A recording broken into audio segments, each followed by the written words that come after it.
Bon, je commencerai par saluer évidemment l'ensemble des élus qui ont bien voulu nous accorder de leur temps pour cette soirée, avec une pensée toute particulière pour Madame la Ministre, Madame Ségolène Neuville.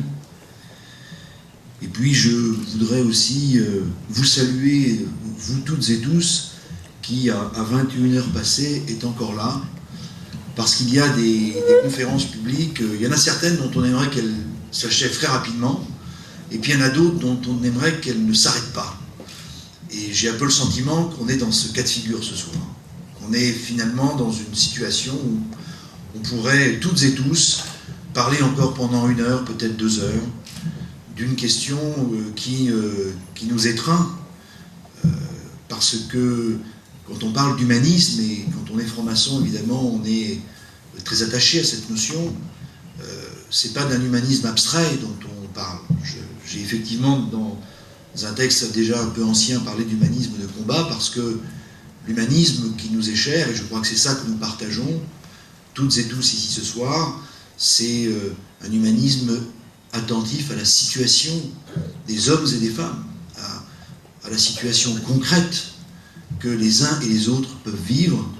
Et l'humanisme, il faut aller aussi le regarder dans ce que j'appellerais la part d'ombre de nos sociétés, c'est-à-dire aller regarder celles et ceux qui finalement sont dans des situations de détresse. Parce que c'est dans l'examen de ces situations de détresse que l'on peut véritablement comprendre ce qu'est une société, et en tout cas comprendre là où il faut commencer à l'améliorer pour qu'effectivement les choses changent. Et je voudrais évidemment saluer très chaleureusement et avec beaucoup d'émotion Francis Roch pour le travail qu'il accomplit depuis de très nombreuses années. Et le Grand Orient de France est à ses côtés, il l'a rappelé, depuis plus de 10 ans. Parce que cela fait effectivement plus d'une décennie que nous ressassons, que nous rabâchons un sujet qui aurait dû faire l'objet de toutes les attentions il y a déjà très longtemps. Quelle inertie! C'est une vraie montagne de Sisyphe que nous devons affronter dans nos engagements et dans nos combats. Et ceci n'est pas normal. Ceci montre que nos sociétés ne fonctionnent pas bien. Ceci montre que ceux qui nous gouvernent, toutes tendances confondues, ont perdu le sens des réalités et des problèmes réels rencontrés par les gens. Je voudrais aussi rappeler que la maçonnerie, c'est un engagement citoyen, et nous en faisons toutes et tous ce soir la démonstration. Les hommes politiques, toutes tendances confondues, se lamentent de ne plus avoir d'auditoire, mais ce soir, vous êtes là. Rien ne vous y oblige. Vous êtes là parce que nous avons envie de partager ensemble des sujets concrets, des sujets réels. Et c'est comme cela que le mot politique peut effectivement retrouver la dignité, la noblesse qu'il n'aurait jamais dû perdre. Ouais. Je crois que nous administrons une vraie leçon à la fois d'humanisme et de citoyenneté dans des temps difficiles, et nous le devons à des hommes comme Francis Roch, comme beaucoup d'autres.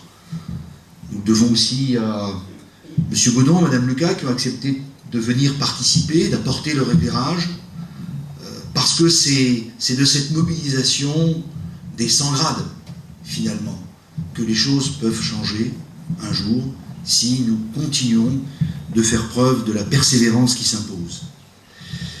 Le polyhandicap, c'est effectivement quelque chose de méconnu ou de mal connu encore.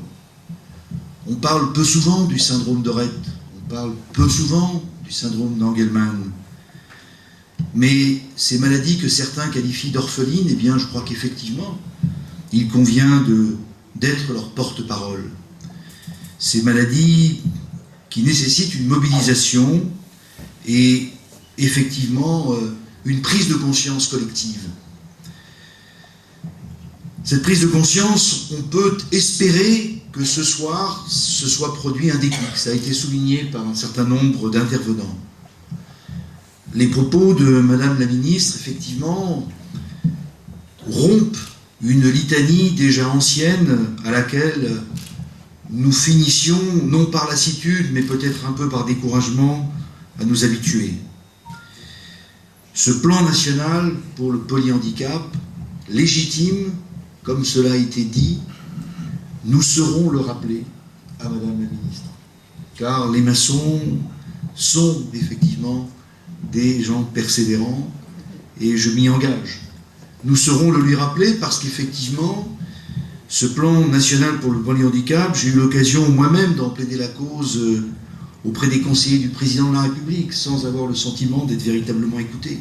Et donc, si ce soir, Madame la Ministre a pris cet engagement, eh bien, je crois que c'est quelque chose de fort et la Haute Autorité de Santé devra effectivement y travailler et ne pas opposer, comme cela a pu être fait pendant de très nombreuses années, une fin de non-recevoir. Parce que de quoi s'agit-il en réalité? Il s'agit effectivement de considérer que ces maladies orphelines puissent faire l'objet d'une cause nationale, puissent bénéficier à la fois des investissements nécessaires au plan de la recherche scientifique, parce qu'effectivement on est confronté à des affections qui nécessitent des moyens en termes de recherche, mais il s'agit aussi de consacrer les capacités d'accueil nécessaires pour permettre aux familles, effectivement, de trouver les réponses en termes d'organisation dont elles ont besoin. Et puis, au-delà de la recherche et des capacités d'accueil, il s'agit aussi d'apporter à la fois aux patients et aux familles le soutien dont elles ont besoin pour effectivement affronter ces difficultés. C'est de tout cela dont un plan national pour le polyhandicap doit faire l'objet. C'est bien de cela dont il s'agit, et encore une fois, nous aurons, je n'en doute pas, l'occasion lors de notre réception annuelle du 28 mai où nous recevrons Madame la Ministre Ségolène Neuville dans le cadre de la soirée de la Fondation du Grand Orient de France, nous aurons l'occasion de lui rappeler les propos qu'elle a tenus aujourd'hui, même si c'est dans un avenir assez proche, mais on aura l'occasion de le lui rappeler pour nous assurer effectivement que ces engagements eh bien, commencent à connaître un début de commencement.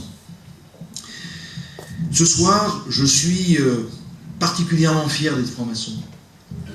Je le suis en général tous les jours, parce que sinon je ne serais pas là où je suis, mais en tout cas je le suis tout particulièrement parce que effectivement nous sommes sur des sujets douloureux, mais en même temps où il s'agit de tracer des perspectives et d'ouvrir un avenir.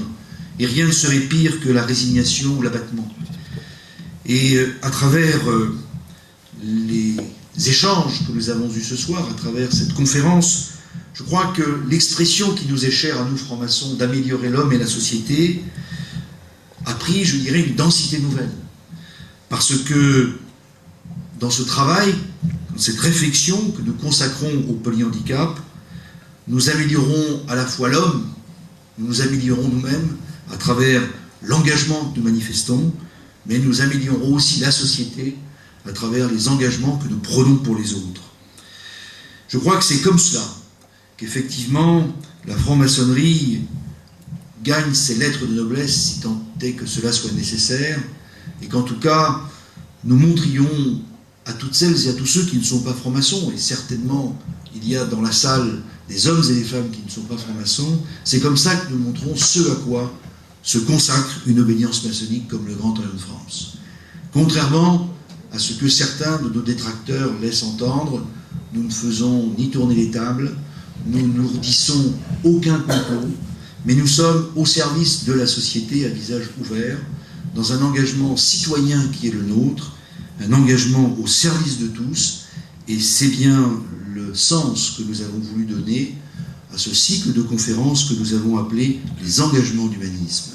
Ce soir, nous étions à Perpignan, nous aurons dans quelques semaines à nous préoccuper des questions des relégations urbaines qui concernent d'autres difficultés auxquelles nos sociétés sont confrontées, mais en tout cas, ce qui est le maître mot de notre vocation de franc-maçon, c'est le terme d'engagement, parce que c'est dans l'engagement que finalement on s'honore et c'est dans l'engagement que l'on rencontre les autres. Je vous remercie de votre attention.